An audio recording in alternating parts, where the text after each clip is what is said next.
Right, hey guys, Nick here. Doing my first ever movie review. So excited, it's gonna be fun.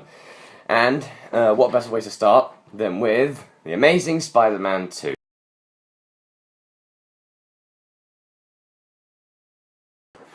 So, the biggest thing that jumped out at me about this movie was the amount of time it is. It's 2.5 hours, or 22 minutes. Not that much longer than the first one, but it feels like an hour-long movie. I promise. It's like I was getting like it was starting to get to the final showdown, and I'm like, this can't be the final showdown. It happened way too quickly. Now, don't take that out of context.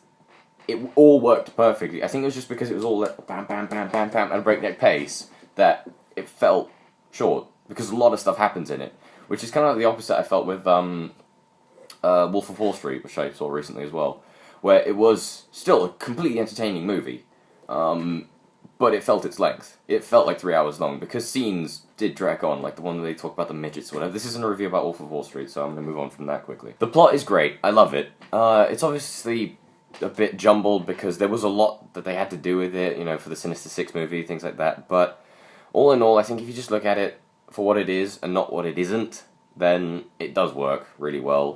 The chemistry between Emma Stone and Andrew Garfield is, again, absolutely phenomenal. So from the supporting cast, you get stellar performances pretty much all round.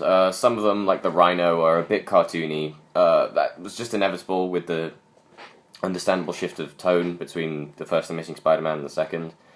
They got a lot of criticism for making it sort of halfway between dark and light, so it wasn't really anything. I personally liked it, whatever.